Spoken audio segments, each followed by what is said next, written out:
Señores, muy buenos días. Gracias a los que se integran a esta hora de la mañana y a los que están desde tempranito. Vamos a nuestra entrevista central de este día, tal como le decíamos. Hoy es un adelanto de un proceso de innovación dentro del programa, pero Elías de Acosta nos va a ayudar a entender lo que está pasando en el mundo a propósito de Trump.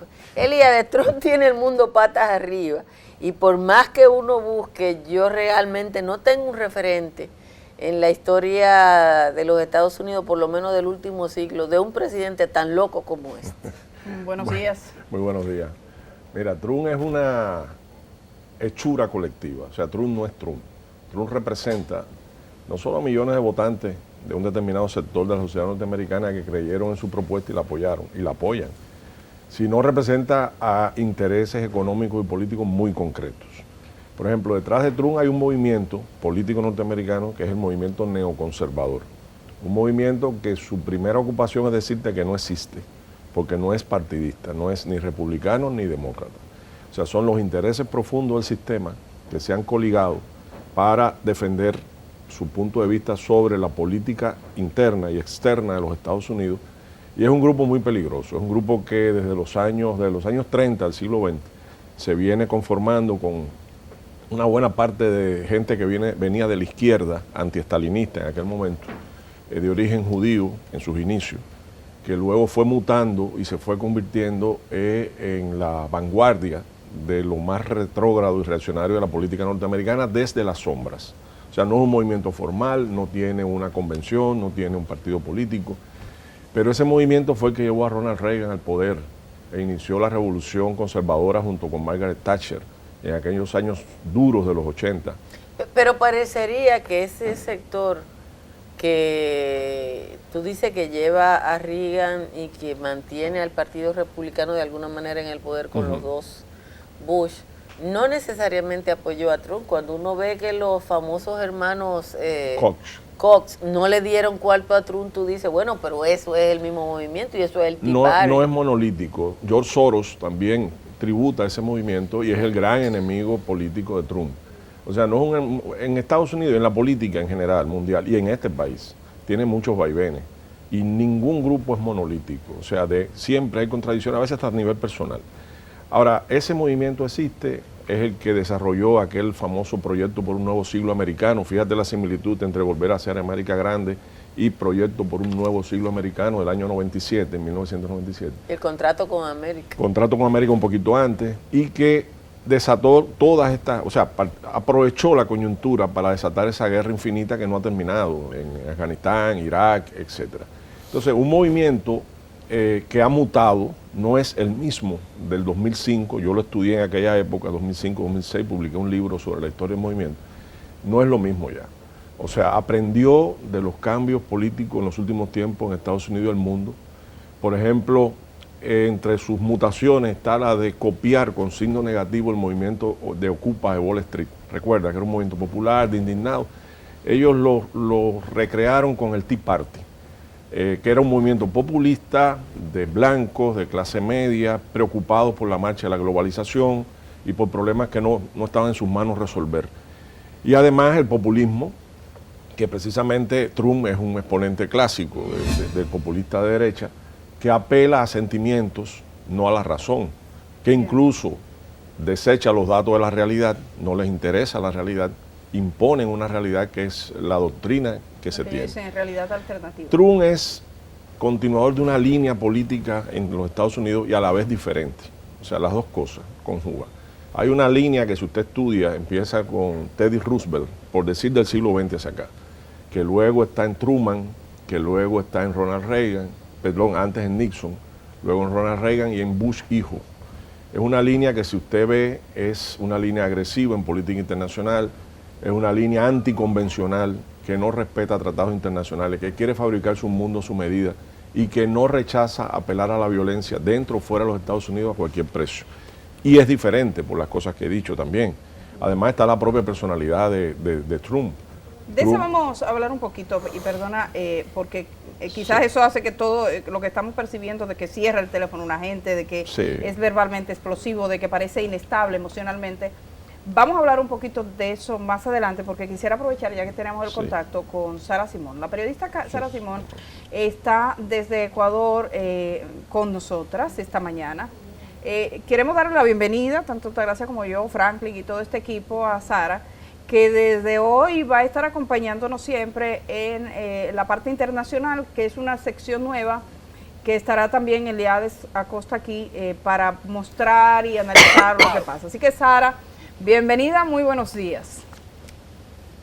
Hola, muy buenos días a todos. Es para mí un placer estar con ustedes aquí en CDN. Yo, por el acento se ve claramente que soy española, pero he vivido unos años en República Dominicana y es sin duda mi segundo país. Estoy muy agradecida a República Dominicana, así que será un placer acompañarles y acercarles a la actualidad. Bueno, Sara, como periodista en este momento, creo que como nosotros acá también tiene los ojos puestos en la realidad de Estados Unidos y lo que esto ha significado para el mundo. Sin duda la agenda internacional de la semana sigue marcada por el inicio de la era Trump.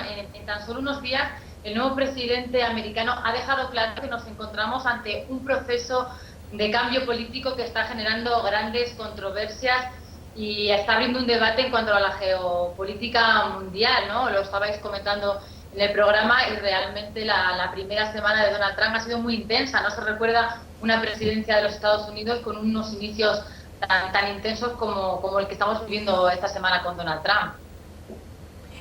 Si fueras a decirnos los signos principales durante esta semana, los hechos, los más importantes, los más relevantes durante esta semana de esta presidencia, ¿cuáles serían? Hombre, esta semana venimos todavía con la resaca de la semana anterior, con las medidas que se tomaron, ¿no? Tan solo unas horas después de asumir la presidencia, lo primero que hizo Donald Trump es reducir la asignación para el programa de salud conocido como el Obamacare. Después confirmó que tenía toda la voluntad de construir el muro y de que México pagase por él. Retiró a su país del TPP, un acuerdo que se había suscrito hacía tan solo unos meses y que engloba a 12 países que representan el 40% de la economía mundial. Y esta semana nos ha sorprendido con la prohibición de entrada a ciudadanos de 7 países de mayoría musulmana, lo que ha provocado unas grandes protestas y reacciones a nivel internacional. La Unión Europea calificaba a Trump como una amenaza a su seguridad. Consideran que este tipo de medidas contribuye a fomentar el odio hacia Occidente.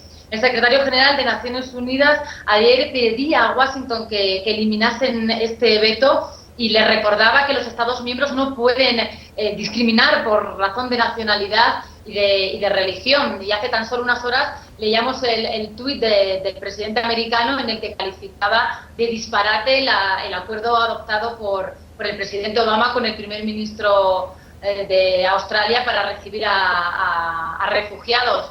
Sabíamos por una publicación de hoy del Washington Post que parece ser que han tenido una conversación muy tensa con un primer ministro de un país que tradicionalmente ha sido un aliado de Estados Unidos, ¿no? Todo este panorama nos hace un poco preguntarnos qué es lo que va a pasar en las relaciones internacionales con la llegada del nuevo inquilino a la Casa Blanca, incluso también si este ambiente de protestas va a condicionar el rumbo que tome el nuevo gobierno.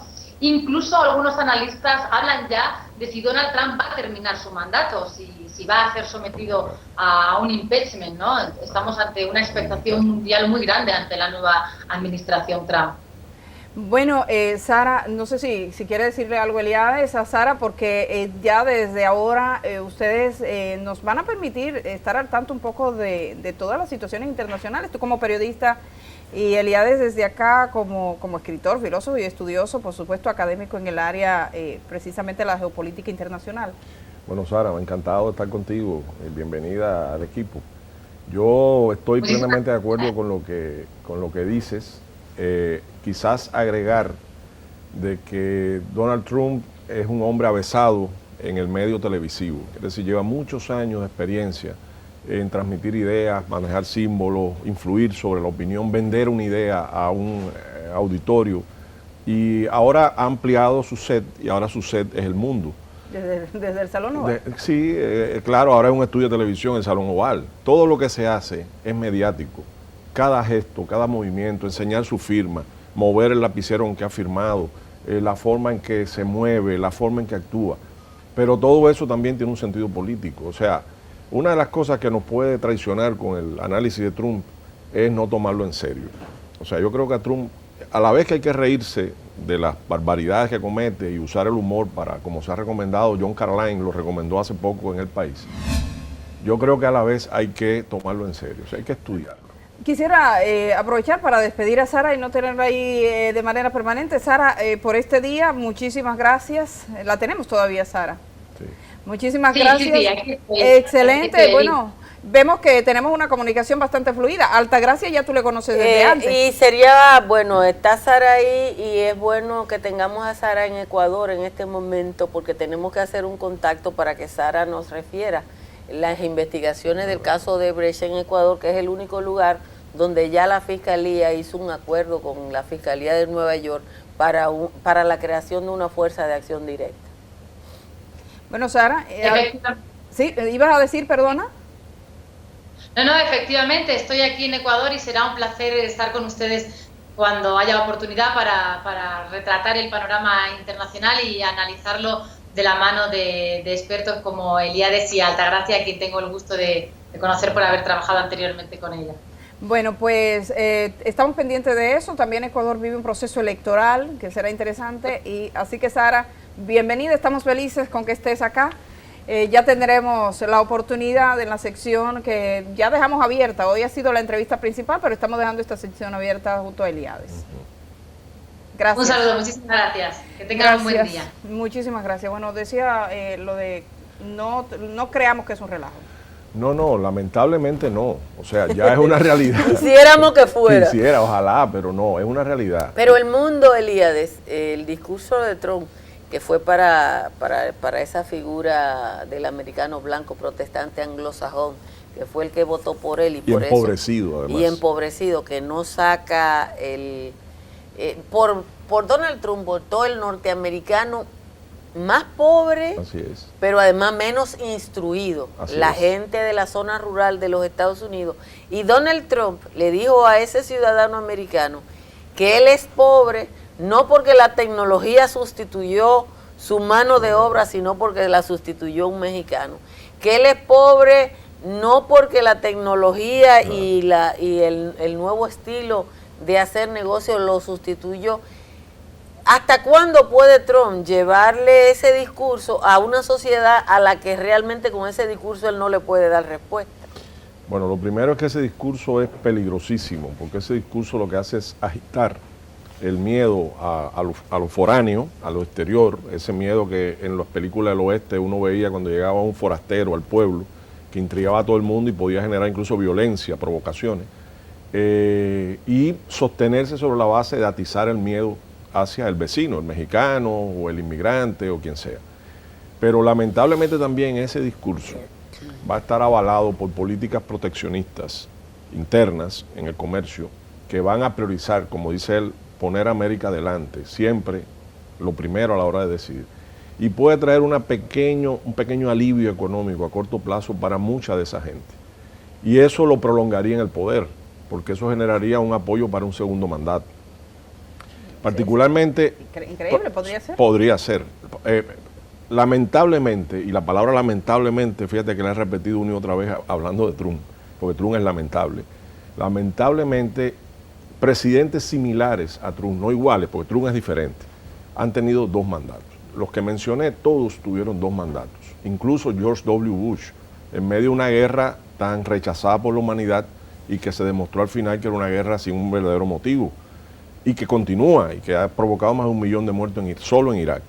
Entonces, preparémonos para la era Trump, preparémonos para un mandato prolongado, preparémonos para una manipulación de la opinión pública nacional, que es su base y es la que le interesa a él, la que lo sostiene en el poder, y preparémonos para lo que le sacaron hace poco en una grúa detrás de la Casa Blanca, una gran pancarta que decía resistir. La palabra resistir se está usando en el mundo ahora cuando se habla de Estados Unidos y de Trump. La gente está ahora mismo hay una carta del Donald Tusk, que no se parece a Donald Trump, pero no lo es, que es el presidente del Consejo Europeo, de la Comunidad Económica Europea, o de la Unión Europea, a la cumbre de jefes de Estado en Malta, que se celebró hace poco. La carta es de ayer, de antier, y en la carta dice, tenemos que resistir estos cambios geopolíticos que tienen lugar en Estados Unidos. Tenemos que mantenernos unidos porque solo así vamos a poder vencer. Y tenemos que considerar que esa es una gran amenaza para la Unión Europea, o sea, el gobierno de Trump. Hay algo que decía Sara, que algunos, si uno lo ve en las redes y lo ve con algunos analistas que dicen, que hablan de la posibilidad incluso de que alguien así al Reino Unido. no llegue a, algo se entró ahí, no llegue a Reino Unido, que no llegue a terminar su mandato. Eso puede ser también. Quería preguntarle, porque usted habla de una prolongación, que estamos mirando un hombre que ha tenido, es una revolución, digamos, en el sentido de voltear todo el orden establecido, es impredecible. Se están dando signos preocupantes en toda la humanidad. Me gustaría saber qué proyección también tiene en ese sentido. Sí. Bueno, la imagen de Trump y su equipo como revolucionarios, innovadores, es falsa. O sea, Bernie Sanders, que conoce tan bien la política norteamericana, hace poco envió un tweet donde decía: Donald Trump y sus asociados no son anti-establishment. Donald Trump y sus asociados son el establishment. Y cuando uno ve la fortuna y los millonarios que rodean a Trump, se da cuenta que ese es el verdadero poder, que se cansó de los políticos, o por lo menos de un tipo de político liberal, al estilo Obama, por ejemplo, o Hillary Clinton, y que ha decidido, lo que considera ineptitud de ese grupo, sustituirlo pura y duramente por expertos económicos. Pero uno está viendo un discurso como el de Bernie Sanders, que incluso encabezó una de las protestas que se hicieron el otro día, pero ve que gente que uno supone del lado de Trump, como el senador McCain, también está en contra de Trump. Sí, hay la posibilidad de que crezca la oposición interna. Bueno, la del Partido Y McCain es republicano. La del Partido Republicano la tiene. De hecho, se dice que él triunfó en contra de su partido. Recuerda lo que dije ahorita, que este grupo no es de un u otro partido. Este grupo son los intereses profundos del sistema. La posibilidad de un impeachment, la posibilidad de que no termine un mandato, la posibilidad incluso de un atentado personal, como Reagan lo sufrió, o como Gerald Ford, que sufrió 2, a unos meses de distancia al otro. Esa posibilidad en la cultura política norteamericana es una realidad. Es decir, tenemos casos, son 5 o 6 presidentes que han muerto de forma violenta en ejercicio del poder en Estados Unidos, y sin contar gente como Bobby Kennedy, Martin Luther King, etcétera. Por lo tanto, esa posibilidad está en una sociedad violenta, armada, y una sociedad que además canaliza sus odios de una manera radical. Pero si no ocurre ninguna de estas variantes, la lógica dice que podría mantener un electorado, podría mantener un apoyo, podría lograr un apoyo externo en gente que sobran, que se supediten a los intereses norteamericanos en el mundo, y podría mantener claro, va a ser turbulento su mandato, pero podría prolongarse. Hacia afuera, parece que con la única persona que Trump no ha chocado es con Vladimir Putin.